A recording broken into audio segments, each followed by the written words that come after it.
Hi, this is Shauna, the CEO and founder of Fuel Talent. One of the things I have loved most in my 25-year recruiting career has always been the stories that people tell. Stories of leadership, career choices, company ideas, and team building. My inspiration for starting the What Fuels You podcast came from being curious about people's lives and wanting to help share their stories. What path brought them to this place? What decisions did they make that led to failures and successes? Who influenced those decisions, and what lessons were learned along the way? I hope you enjoy the What Fuels You podcast. Today's guest on the What Fuels You podcast is Mia Lewin. Mia is originally from Finland and is a 3-time founder with deep domain expertise in the design, e-commerce, and lifestyle industries. Always inspired by Scandinavian design, Mia founded Spruce Up in 2018 to provide a new, personalized way to shop for home furnishings and decor and spruce up any space in your home. In 1 year, they have already raised $4.5 million, and they are doubling down on AI powering every aspect of their product and operations. She is also a wife and a mother to 3 rambunctious, I'm assuming, little boys, and a Shepherdor puppy. I want to hear about that. Welcome, Mia. Thank you for being on the podcast. So Thank you, fun. Shanna. Yeah, I'm glad to have you here. But you know, because I know that you listened to a podcast of mine before, that we start with rapid fire. You ready? All right. Let's do it. Since you're a citizen of the world and have lived in many places and visited many places, which city do you prefer, Paris or London? Paris, for sure. Modern or traditional? Modern. What is your favorite book? I have to say Alchemist was given by a good friend of mine about 20 years ago when I was living in Paris, and she gave it to me and told me that would change my life. And as a global citizen, it did. It explained my kind of world path. Yeah, I love that book. I also was given that by a friend and love that book. I kind of forgot about it until you just said that. Yeah. What is the best word to describe you as a leader? Driven. Super focused. Driven. Push forward. Yeah, that's good. Are you an introvert or an extrovert? I'm actually on the chasm. It depends on the day. So I have the extrovert in me, but then I need a lot of time to bounce back, and I need my me time, which is really hard with 3 boys and a dog and a full house. And and a startup. And a startup, Yeah, I forgot that part. Who would you say, you probably might not even be able to answer this, but who would you say is your favorite furniture designer right now? I'm from Finland, so Eero Arnio is a legend in Finland. He did, the ball chair and the egg chair, etc. And he's in his 80s, and he's so creative. So yeah, it's I just love the egg incredible. chair. Yes. Yeah. So tell me, so you were raised in Finland until what age, and how does being Finnish kind of define you?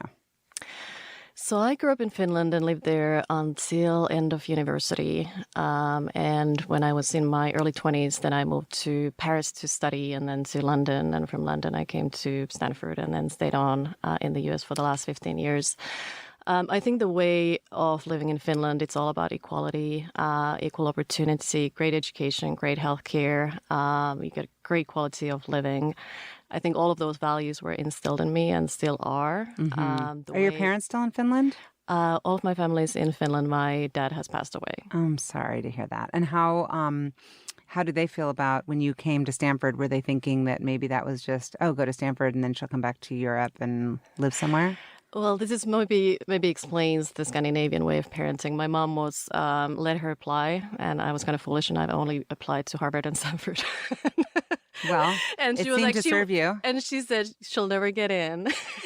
I got in. Yeah. At which point I think she was crushed. Did you get into Harvard also? Yes, I did. Oh my goodness! And how'd you choose Stanford? Because I was in entrepreneurship and venture capital and investment banking prior to that. So I was in this entrepreneur path, and all of the partners in my venture fund, they went to, some of them went to Harvard, but most of them went to Stanford. And we were trying to build this Silicon Valley style investment fund back in the 2000. And it was like, I have to go to Silicon Valley so I know what I'm talking about and get more operational experience so that I actually could be a good board member and a good investor. So that was kind of what, paved the way for my transition. Yeah.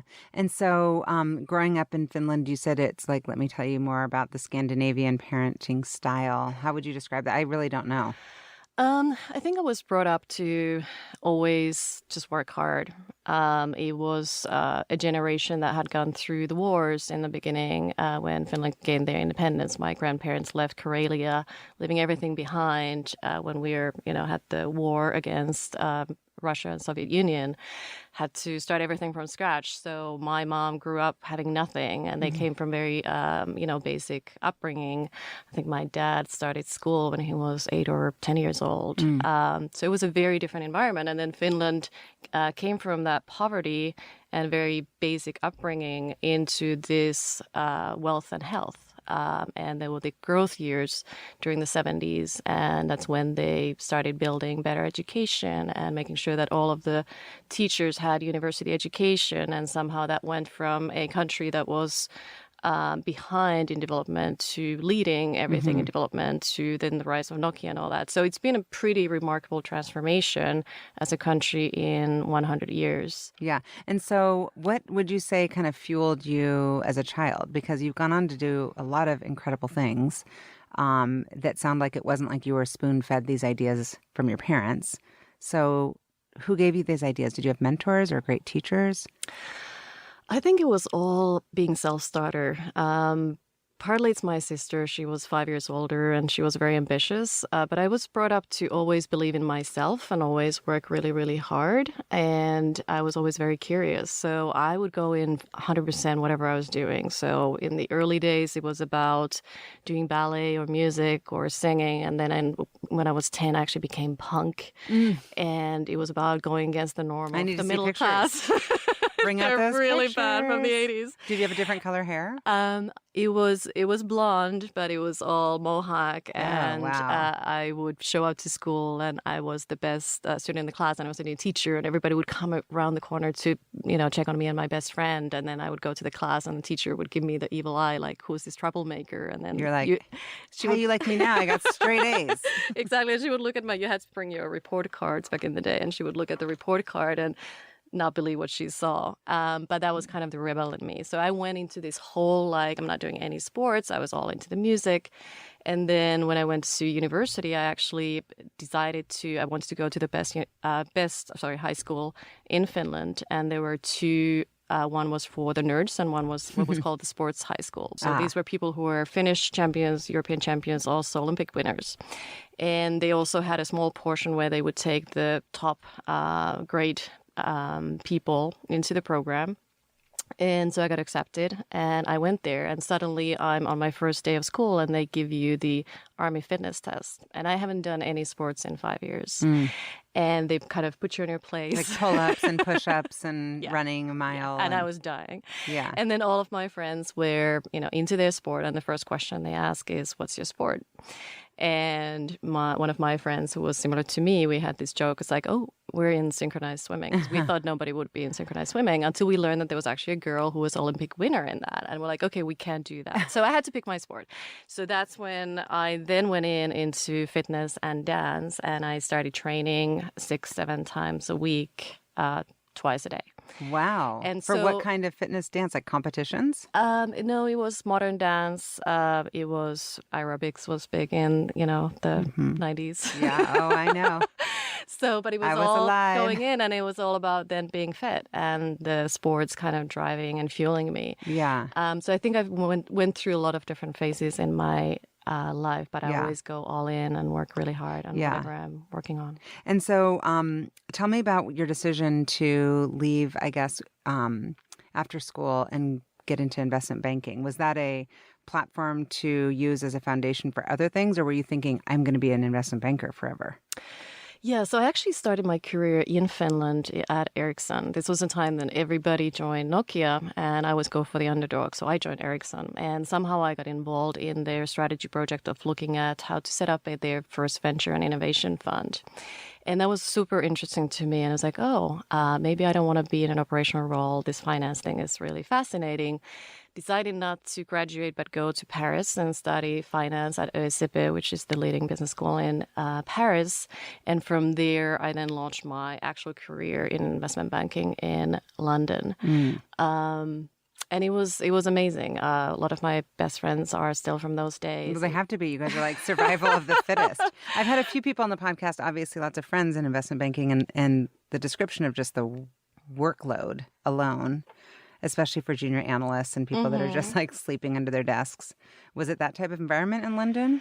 It was. You would go through 3 months being in deals, and I did a lot of deals. So this was the early 2000s, the first bubble. So did about 9 big deals for about $1.5 billion. So it was big deals constantly, 3 months nonstop, working until 3 a.m.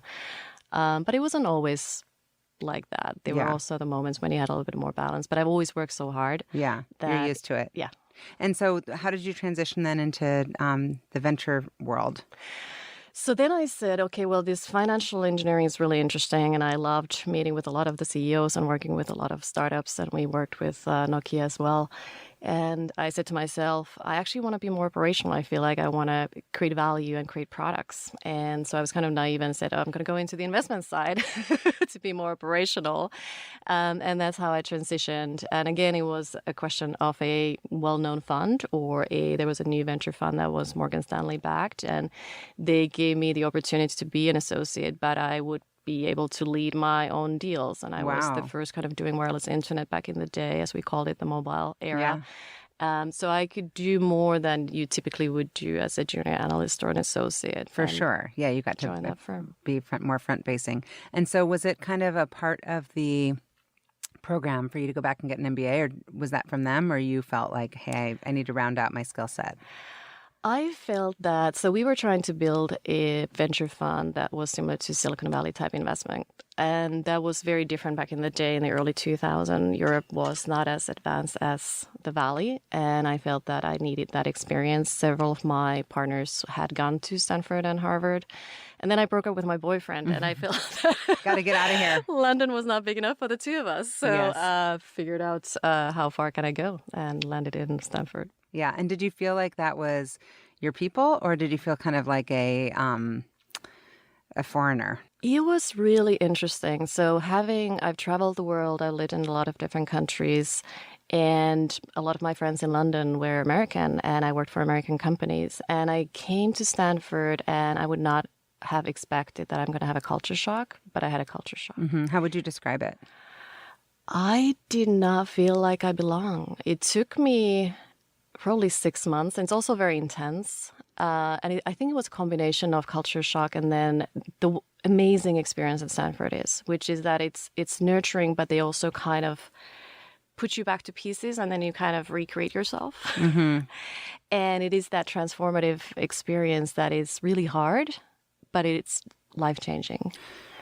I think everybody kind of do their own, but you get paired. So I got paired by Shanma, who's the founder CEO of Zola, and they had this matching algorithm. It's like dating, where they would put like-minded people together, and we were paired for Schwab. And she was this incredible female entrepreneur of the year in Australia back in the day. And she would give me a call, and she's like telling me about all these business plans she was working on her free time. And I was like, wow, this girl is amazing. So Shan was my first friend when I entered Stanford. What gave you the interest in kind of pursuing more being on the other side, being in the tech world as a tech leader?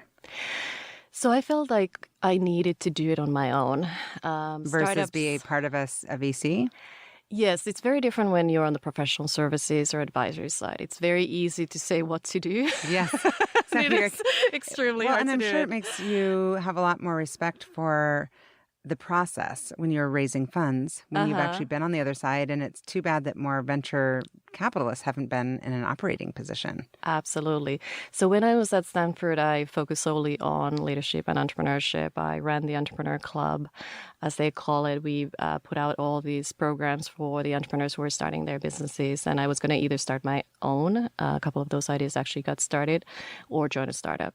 And that was the plan. I did have an option actually to come to Seattle as well from Microsoft, and that's kind of my connection back to Seattle later on. How did you end up here? I'm looking down at my notes. I'm like, I actually don't know. I just know that I want to know a little bit more about Zazzle and eBay, cool companies. Was it like a recruiting on campus type of situation? So when I was graduating from Stanford, I had a lot of opportunities. So I was looking back whether I would go back to VC. I did my internship at Microsoft. I could have actually joined Microsoft here. I had a couple of startup ideas. And eventually I had to say no to all of the non-entrepreneurial opportunities and cut off the golden handcuffs and the money and say, I'm just going to go all in this entrepreneurship. And it was a choice between starting a company or joining an existing company. Zazzle was interesting because it was doing something that had been nobody had done before. And I always want to be at the forefront of the innovation. Course. So it was one-of-a-kind marketplace. So it was a combination of learning e-commerce, but also being able to personalize each product for each customer. So there was this whole I love manufacturing. Zazzle. And they didn't really have the business team in place. So they had an incredible engineering, UX, and product team. And it was about how do we build this growth strategy and build these business development relationships. So it was an incredible opportunity for me to then build a team and, help take the company from $10 million to $50 million back in the day. And what was your role there? I was head of business development and network development. So we had 5 different verticals from entertainment companies. We had partnerships with the Disneys and the Star Wars of the world. We created music merchandising vertical. Again, we partnered with the big players as well as the MySpace bands back in the day. Old school. You're dating yourself. Be careful. What's interesting is that a lot of times, because my eye is so trained to look at resumes, and oftentimes you can kind of weave a story pretty quickly, and yours is not. It's not typical. I mean, it's a little bit like, what is your ninja skill? Because you can kind of do a lot of different things. I guess so I've been at the intersection of e-commerce, design, and lifestyle industries for the past decade. And for me, it's being at the forefront of what's happening. So after Zazzle, I decided to start my first company, which was called Design Story. And we were the first curated commerce. So it was about how do we get out of the eternal scroll of search-based marketplaces and build much more inspirational curated shopping. And this was my first era to home and design. What year was this around? We started in hold on, I'm trying to remember the years, 2009. How did your company differentiate itself? So we were more focused on that modern lifestyle. So going back into the Scandinavian design. And the company was started, my co-founder was actually in Finland. So we were bringing a lot of European designers and design brands to the US for the first time.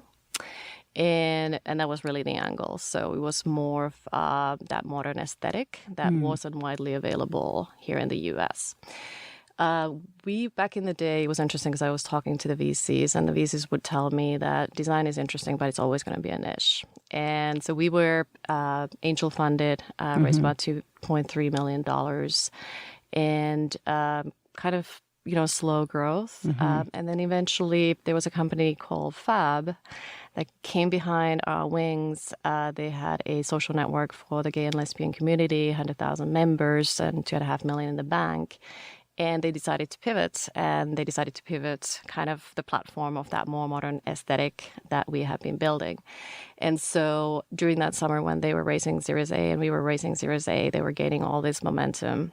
And it was really hard for us to compete against that. They raised $8 million, then they raised $40 million. Oh, wow. And not to say that, gender has an impact, but it wasn't the same raising as a female entrepreneur. And is this when I read that you were fundraising pregnant? Exactly. So I fundraised when I was pregnant. And at that point of time, there's actually a lot of stories I have on this, but it was a different era. We didn't have the female founders community. The women VCs couldn't support your deal because there was a lot of times too much risk. Oh, yeah. So when I was fundraising, I had all this momentum. People loved the idea and we were going to work towards. And as soon as I would show up to the meetings and they could see my belly, the conversation was over. And it was interesting because I had to make a conscious decision to put fundraising on hold. And then I had my first son, Samuel, and 3 weeks later, it wasn't visible anymore. And I was fundraising with a 3-week-old baby in my arms. And then I was able to raise. It was angel funding, but But again, it changed night and day because up until then, the conversation was, well, you don't know how you're going to change once you have your baby. And I was like, I know me. I'm always going to work hard. I need to have a passion. And simultaneously, my husband, who's also in startups and technology, was having conversations for his startup idea. And he would tell that he's expecting his first, and he would get a tap on the shoulder. And it was just night and day difference on how what the reaction was from the VC community back in the day. I talk to a lot of female entrepreneurs who are fundraising, and it's difficult. And I'm grateful that you are bringing this up, because if you don't, then who will, right? How many women have been in your position? I know. So I feel nowadays that I have this duty to promote female entrepreneurship and talk about this openly. And I keep on pushing. And that's one of the reasons with Spruce Up, we have, 70% of our employees are women. Half of my board is women. I put pressure on my lawyers to make sure that there's a female partner coming to our board meetings, because we need to change from the top where the money flows, 100%. the whole diversity thing, because 100%. that's what's going to change the conversation. And at the end of the day, it is money that talks. Yeah. And if you're underfunded, even if you have a great idea, if somebody has 40 million versus, 3 million, they're at a disadvantage for sure. It's harder. Where they're already at a disadvantage. So yeah, no, I completely agree. And so what was your experience like once you had Samuel and then you're going into fundraising? That was a point in time that I met one of my amazing mentors. Her name is Hillary Billings, and she was back in the day with Red Envelope, took it public. She had 4 boys while she was taking company public. And I walked into these meetings 3 weeks after Samuel was born to meet with her. And Samuel was there sleeping outside the cafe. And I think somehow we just hit it off because she loves Scandinavian design. And she became this mentor, and she agreed to join our board. And she's even today she's the independent board director for Spruce Up. But having that support and that mentorship from somebody who had gone through it, she had raised from Sequoia when she was pregnant, but that was very rare in the days. Yes. But she would help me navigate all of these questions and issues as an entrepreneur while you're raising. And so what ultimately happened with Design Story? So eventually we couldn't make it. And there were a couple of reasons. One is that we were not able to get the same momentum that Fab. So Fab became the golden child. Our investor base was between Europe and here. There was a day when we would have raised and European markets crashed. And as the European investors went away, then the Silicon Valley investors kind of followed. Yeah. And I could have raised a small amount of money, but this was the VC in me looking at it and trying to look at it objectively, which is really hard. And I realized that this is going to be bad money after good money. And that it's really hard for me to raise a small amount of funding and try to compete against the 40 million and then became 300 million that Fab raised. And then another thing happened. So during that week when we made the really hard decision of saying, okay, we need to change strategy or either focus on European markets or do something different, or discontinue the operations, I went to the doctor and I found out that I was pregnant with identical triplets. Holy shit. And identical triplets. Identical triplets. And one of them was not going to make it. And this was my second surprise pregnancy, not planned. And it was in that moment I'm never quiet. And I literally sat down there and I didn't have a word. And I called my husband and I was like, Shane, you got to sit down. Here's the situation. And I was told by the doctor immediately, like, you're going to be on bed rest. You have 3 weeks to prepare and you're going to be on bed. I'm expecting you not to work or anything. And for me, who's always worked so hard, being told that I cannot do any sports, I can walk, I need to be constrained to my bed for the rest of the pregnancy. It was such a shock. Anyway, so that was a moment when I felt that there's a universe talking to me, and I just put my hands up in the air. This isn't meant to be. And there is something else in the plans. And you got 2 beautiful boys. And I got out of 2 that beautiful pregnancy. boys, and we made it to the safe zone. Did you have to stay on bed rest? I was on bed rest for 4 months. Wow. And Jamie and Connor were born. And Yeah, and I took 4 or 5 months, and I knew that I had to get back. And so this was the segue into eBay. So Okay. eBay had a 40 million initiative with Kate Spade and Coach, and they were trying to figure out how to better compete against the One Kings Lanes and the Guilds and the Fabs of the world. And so there was a small product team, and they invited me to come and lead that effort.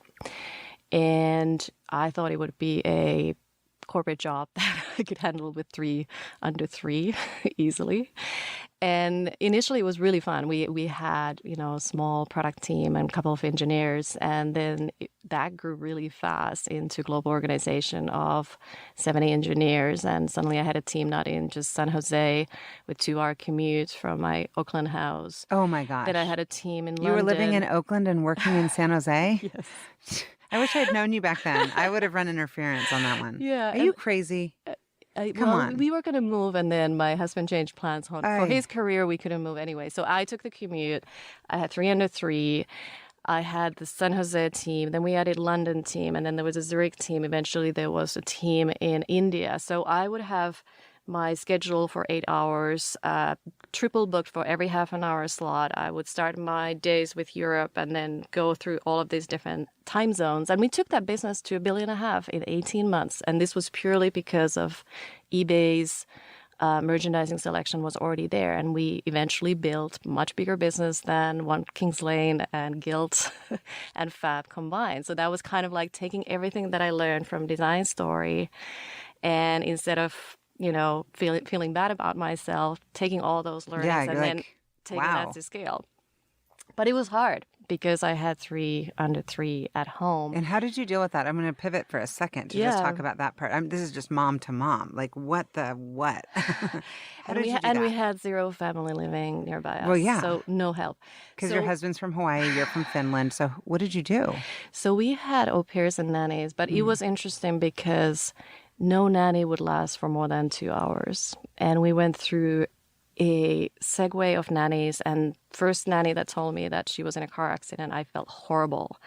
And by the time the third nanny told me that she's in a car accident, I'm like, you're not in a car accident. This is just such a hard job. Were your kids just, is this because of their age, or are they particularly rambunctious? Well, they're sweet. They're rambunctious boys now, but it's just 3 under 3. It's like you're just feeding and changing diapers. Yeah. When I was breastfeeding for the first 4 months, that was 10 hours of my day. Yes. And twins were never on schedule, so we didn't sleep. And it was like a work camp for anybody who would show up to our house. And my husband and I, we don't remember anything. It's like a fog. I'm sure. You're like, I think we lived through that. Was that you? Yeah.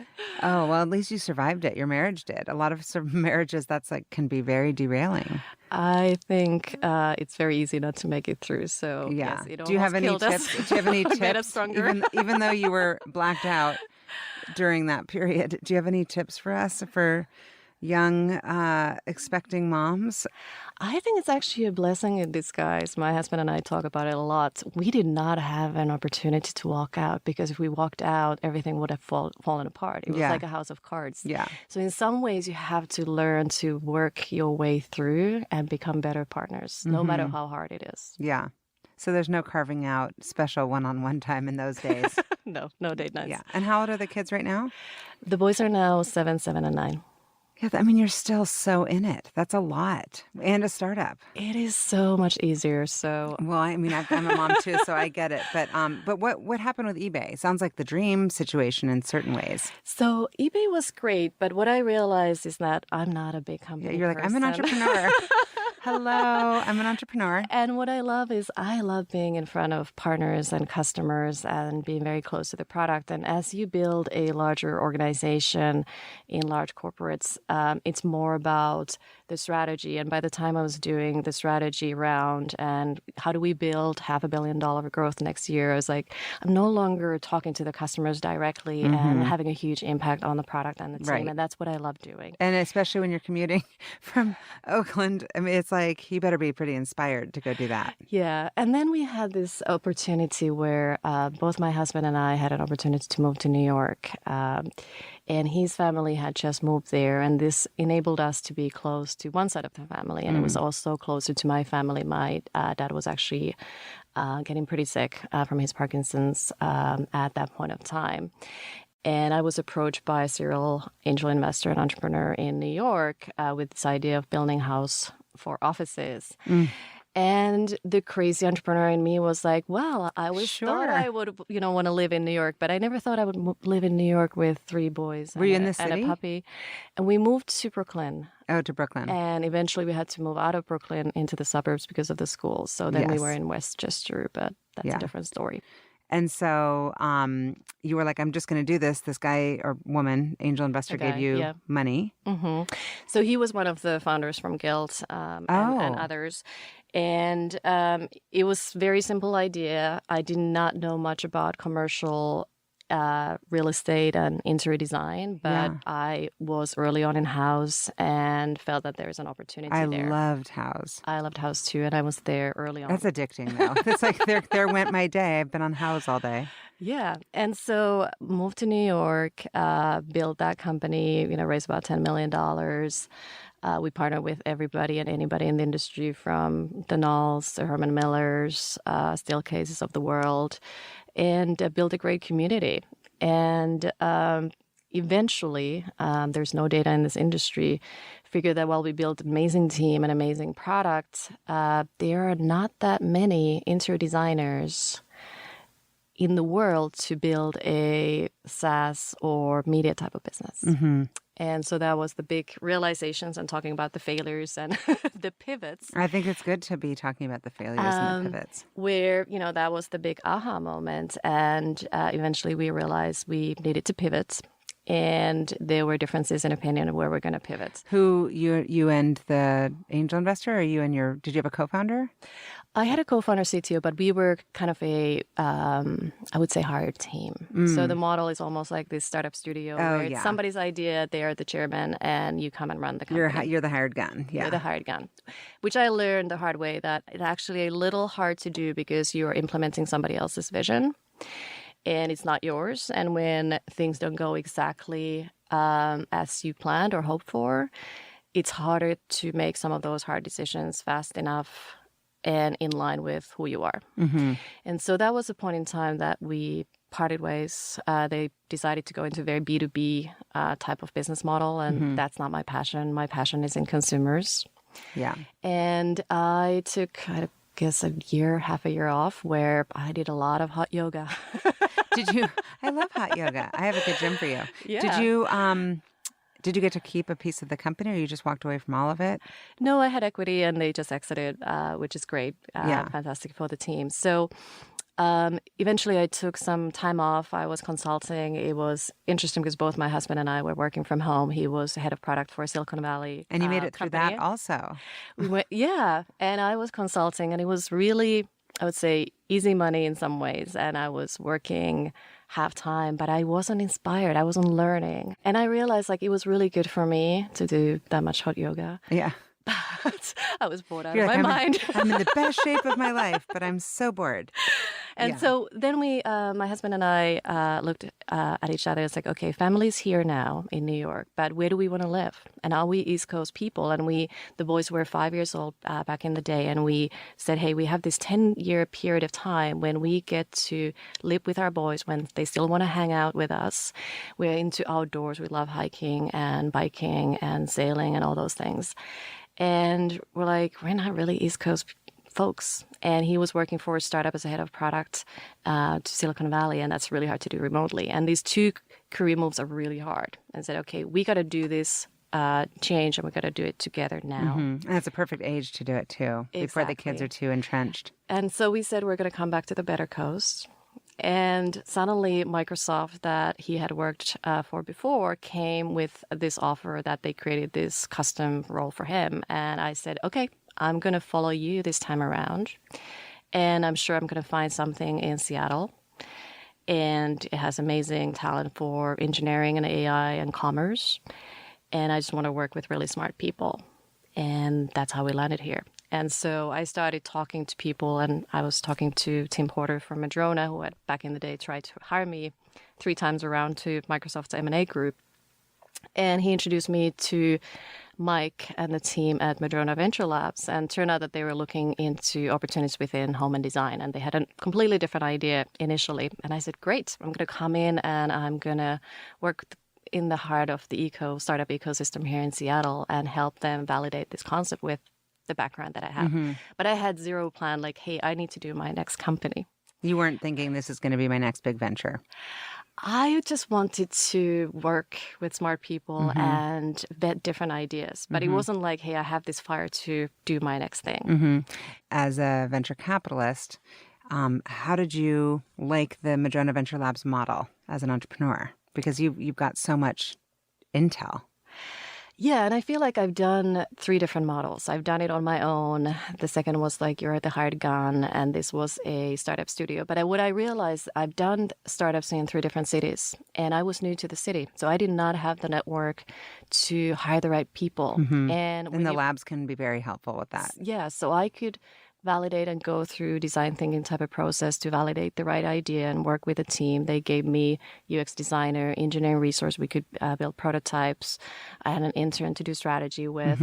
And to make sure that if I was going to join an idea, that I actually had vetted it and it was going to be mine. That was really important for me. And working with the studio model has its equity downside, but the upside was that I would get access to the network of all of this talent. Oh, for sure. Work with really smart people. We would bounce, ideas off each other to get into a better outcome. And once they actually did ask me what my big idea for this space was, and then got excited about it. Once we actually went and did the initial fundraising, the pre-seed, it was a combination of my relationships in the Valley and New York and there. So it was probably like 50-50. So it was a true partnership. Yeah. To get going. And what is Spruce Up? So Spruce Up is a curated, personalized shopping experience to help you create a home that fuels you in the midst of busy professional and personal lives. I'm sure I'm like literally your target audience. I hope you are. I've paid interior designers, and we love. I love the interior design space, but where I was thinking it could be super helpful is like right now I'm looking for a. We've got a little banquette, little area in our kitchen, and our table is not the right scale and the right look. It's actually a Scandinavian type of table, but I want more of a farmhouse table. Okay, great. I'm like, not that this matters to our podcast listeners, but is that something that Spruce Up could help with? Because what I feel that I'm good at, and maybe this makes me a target audience, is that I know it when I see it, but I'm not good at scale. Yeah. I'm terrible at that. Yeah, no, absolutely. So we can help spruce up any space in your home. The way that it works is we leverage designer augmented AI, and we are building your design genome. So when you take our quiz, it's powered by our data science, and we take about 1,000 different data points, high signal data points, to analyze your preferences in style, colors, materials, patterns, etc., and in which portion do you mix them. We do the same thing with a database of about 25,000 products from the well-known partners like Cartel to Lolo Rugs to the Unique and Hard to Find. And then we match the right products for each room in your house. And if you need the help of our interior designers, you can ask about the right scale, the sizing for the product. You can ask them to tie a perfect look together. All of that is free. And that's where the hyper-personalization comes to play. So they will recommend just the perfect set for that room. And can you do an entire house or just a sprucing up? We don't compete with the traditional interior design. We think it's a very different model. It's best to do in person with a high-end interior design. If you have the money and the time, get an amazing interior designer to do your full house. What we're really good at is get you out of that eternal scroll between house and Amazon and all these different micro brands. It's so addicting and so frustrating. Because you're also like, if I just know that I want a shabby chic, deep, comfortable linen couch, where do I even start? And if I go on just 10 different websites, I can't price compare and fabric compare and durability compare, and it drives me crazy. So we help you narrow down to just the right choices based on your preferences and materials and durability. If you have kids and pets, that they are, I like pet that friendly. part. I like that you have that, because I did do the little quiz. I've been on your site for a while, and I liked that part. I also liked that I could specify my sensitivity to price point. Am I just like agnostic, like whatever, send the best of the best? Or am I looking for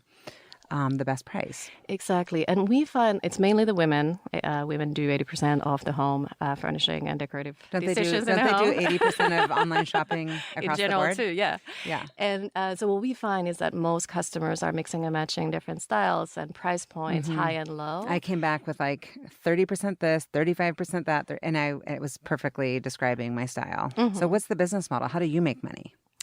So we are a full-on e-commerce company. We partner with about 70 brands, from the well-known to the unique and hard to find. And as any e-commerce player, we make our margin from that wholesale to retail. But as a consumer, we have best price guarantees. So it is the typical, there's no markup to the retail pricing that you would see anywhere else. Right, which sometimes can be a dysfunctional relationship with an interior designer, I find. I don't like that model for me. It doesn't make sense if you're buying things that are available elsewhere. Yeah, no, it doesn't make sense. So it sounds like you've raised $4.6 million in funding. And how long has the business been around? So we launched our beta site about a year ago, and we built the foundation for that curation. So we've been building our partnerships of 70 partners. We've added that taxonomy that we call the genome, the design genome, to our database, testing the high signal data. And right now we are building our next generation product that we'll be launching very shortly. And what is that product? So the new product is fully AI-powered customer experience. So when you take our quiz, we directly match you with the right products, and we are providing curated, personalized boutiques for each room in your home. And this is something that nobody's doing. It is not just generic merchandise content. It is actually perfectly matched to you and your needs. And how are you going about customer acquisition?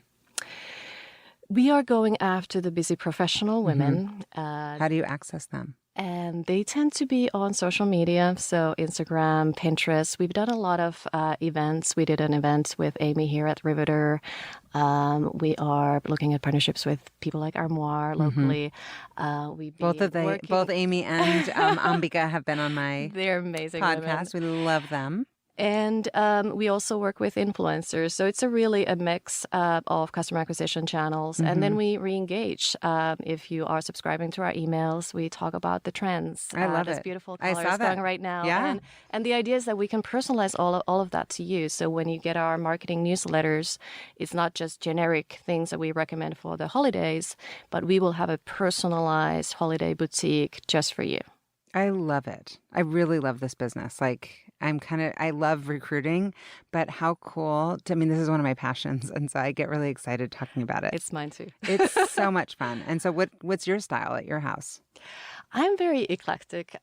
Me too. So when you get married, you have to combine your styles. And I think that's one of the hardest things. And we hear that from a lot of our customers, that we help the couples to get into a decision much faster and not go through the agonizing process of decision making. Are they taking the quiz together? And are you creating a mood board for both the husband and wife? Yes. So we don't have a combined profile, but a lot of people take it together. And when the interior designer especially gets involved and makes recommendation, that helps get into the decision much, much faster. But you asked about my style. So my style is very Scandinavian, but I also want it to be cozy. I'm travel inspired. So I've collected a lot of wooden statues and other things throughout my travels. I've visited about 40 countries by now. And then I mix in things that I know that will make my husband happy. So mixing in a little bit of that contemporary American style that's comfortable. And so it's really a combination of our story. Does he have a recliner chair to watch his football games? I don't allow Such those. a cliche. I know. You're like, you could put that in the garage. Yes, he has his sofa in the garage that I would not let into the house. I'm so happy that I'm not alone. Thank you. It makes me feel better. We don't have it in the garage, but we're speaking the same language, I think. Yes. So tell me about your recruiting efforts and your kind of deliberate approach to building a culture, because this is now your baby.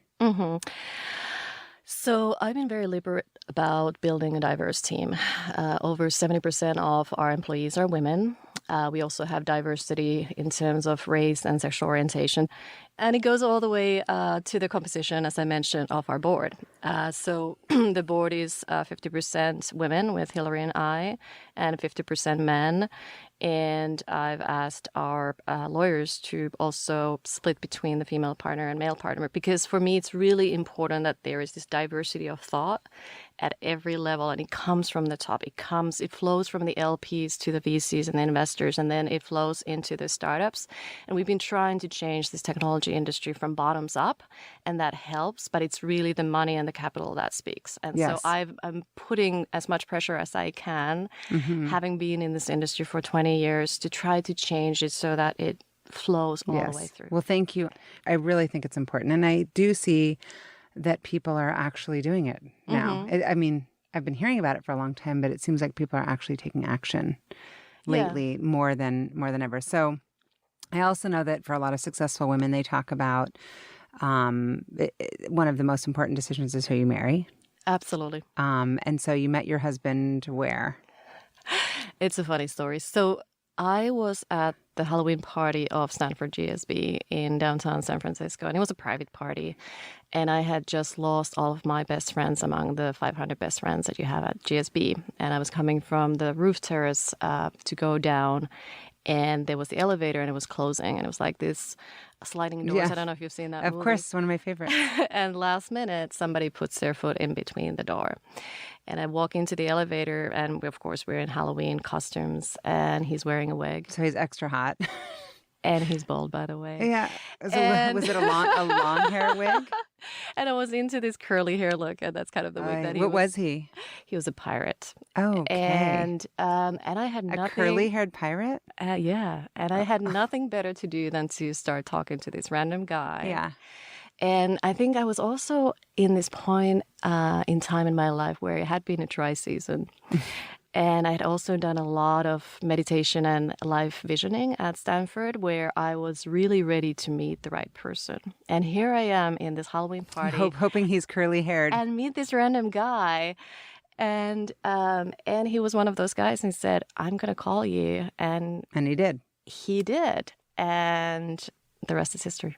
Nice. And here you are in Seattle, 3 kids later. How do you balance it all? I really am curious. And I've also read that you were asked the question of who you'd like to have dinner with or invite to a dinner party. You said Dalai Lama. So I was curious about that answer. Is that your meditative side? I think that's, so I got to meet Dalai Lama at Stanford, but it was in a large auditorium. And I do think I've read a lot about Buddhism and different religions, and I'm into different cultures. I'm, not a connoisseur in any way or form. How were you raised? I was raised agnostic. It was interesting. My parents were atheists, and I actually had friends who went to church, and I forced my mom to go to church with me. Because you felt left out? Like, why don't we get to go to church? And I don't know. I had actually this drawing. It's never been to one religion, but that there is some bigger power in this world. Higher power. Anyway, so I forced my mom to be there for an hour, and after an hour she said, "You can come to church, but I will never join you." So for a bit I actually went by myself. Anyway, segue. But Dalai Lama, I'm big into, so my way of getting energy and balance is through yoga and meditation, and hot yoga is actually the thing that does it for me. And there is something about that spiritual and physical connection that appeals to me and gives me that balance. And I think people like Dalai Lama, they have a way of approaching things that world and life throws at us that gives you calm and peace. Yeah, I completely agree. And there is so much craziness going on in our lives. And sometimes people say, "You come across so calm." And I'm like, I'm totally not calm because I'm that go-getter. Yeah. But I had to learn to balance all of that noise. You just knew how to find your tools, right? And well, I love that saying that people say, describe somebody as like a duck. Like they're smooth on top of the water, but underneath their feet are like going. That's Stanford, yeah. And so you unwind through your yoga. And how do you find like tools or balance, not just mentally, but like literally tools to balance being a mom and having 3 kids? And I do ask this of men also. This is not a specific to you as a woman question. I'm just curious. Sure. I think it's an important question also for my husband. We're 50-50 household, very Scandinavian style. I try to be present. So when I'm in the office, I'm present to my team and I'm trying to focus on every meeting, being 100% there. And then on the weekends and on the evenings when I'm with my kids, we go and do a lot of hiking or I'm at their soccer games and I want to be there. Mm-hmm. But I do put boundaries for work. As an entrepreneur, you are thinking about it 24/7. You easily do burn out. And so a lot of it is about how do you manage your physiological and psychological balance.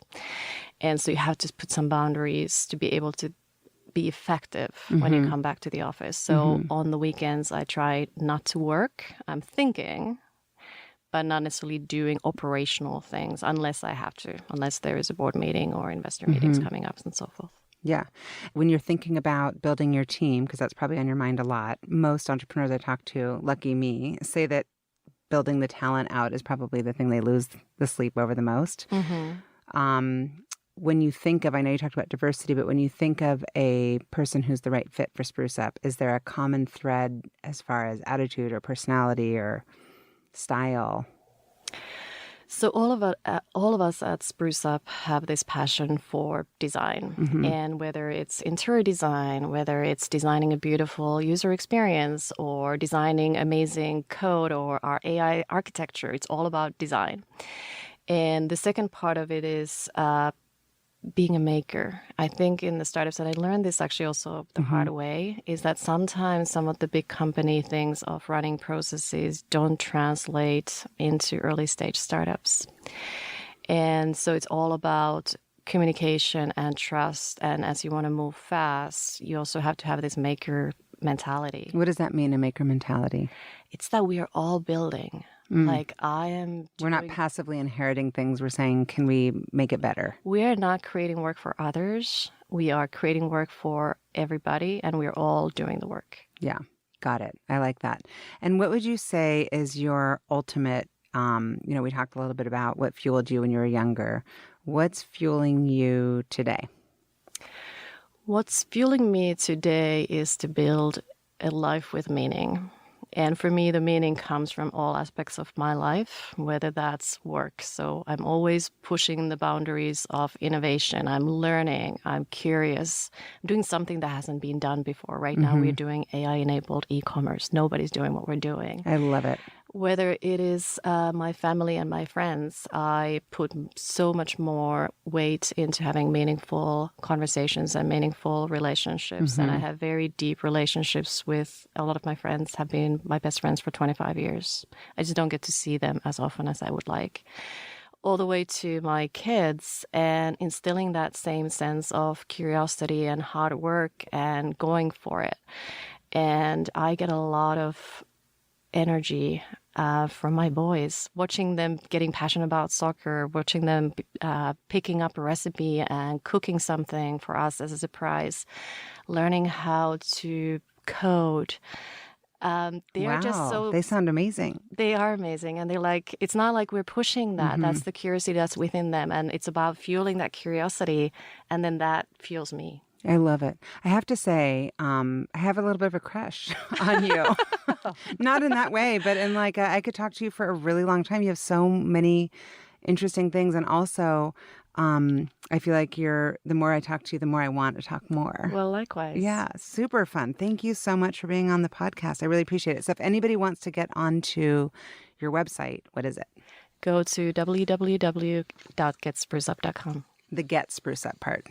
Okay, cool. I just wanted to make sure you said that because if you Google Spruce Up, it's harder to find. The GetSpruceUp.com. Thanks, Mia. Thank you, Jenna. Thank you for listening to the What Fuels You podcast. Be sure to subscribe, rate, and review on iTunes, Google Podcasts, or Spotify, and follow us on social media to keep up with the latest news and episodes. You can also contact us at podcast@fueltalent.com to provide feedback, ask questions, and share topics or guests you would like us to cover in the future. We hope you feel inspired by our guests and that we have helped fuel your day. Join us next time for another episode of What Fuels You.